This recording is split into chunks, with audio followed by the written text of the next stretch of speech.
talk Tesla, because founder Elon Musk is pushing for more control and more shares of Tesla. He posted on X, which of course he also owns, quote, "I am uncomfortable growing Tesla to be a leader in AI and robotics without having 25% control."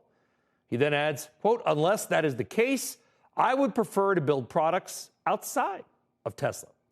Musk currently owns around 13% of Tesla. That is a massive amount for a public company.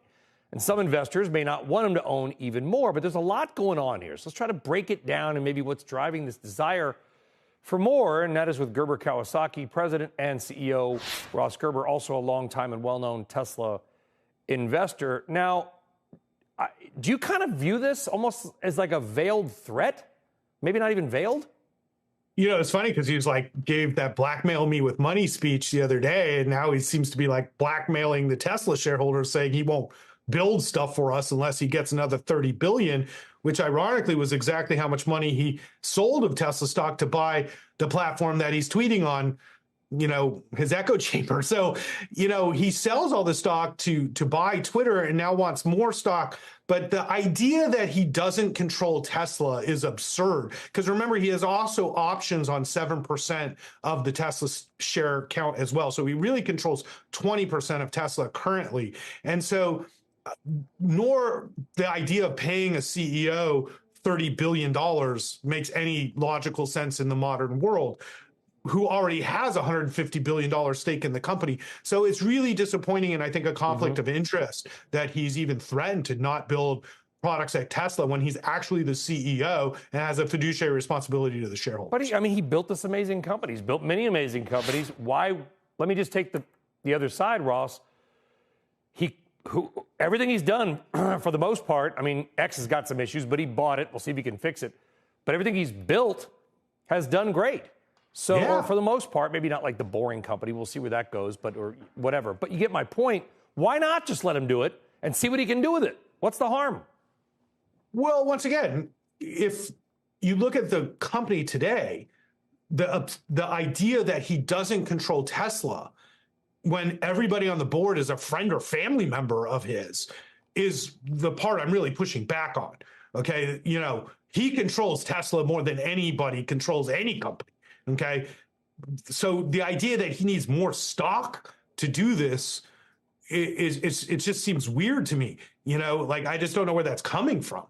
So why would 25% matter any more than 20?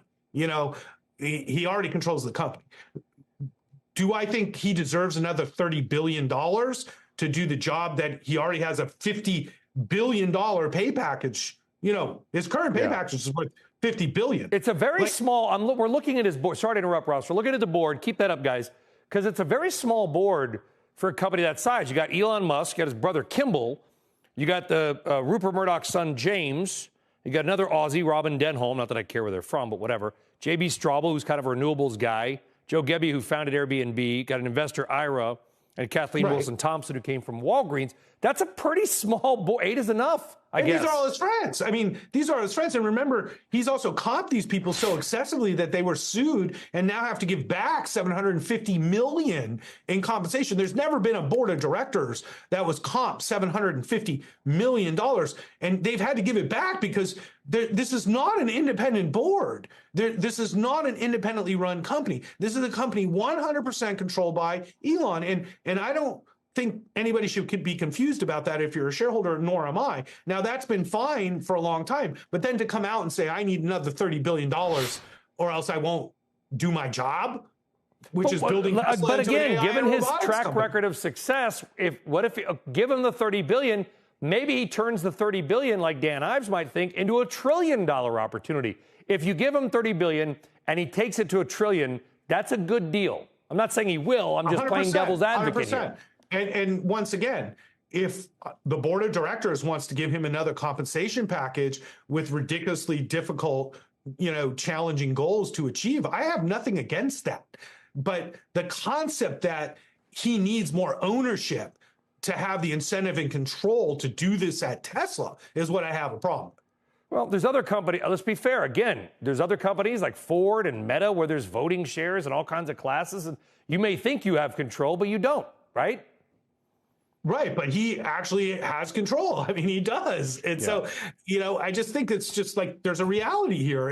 And I don't, and once again, I don't have a problem with the fact that he controls the company, but to say that he needs more. Now, I think this is really pushback against the idea that he's building some very, very important technology outside of Tesla, not to the benefit of Tesla shareholders. That's really my complaint. When the Tesla car screen and the large language models that are being built combined is a huge opportunity, and Tesla needs to be in that opportunity. And currently, if you talk to your Tesla, it's not good.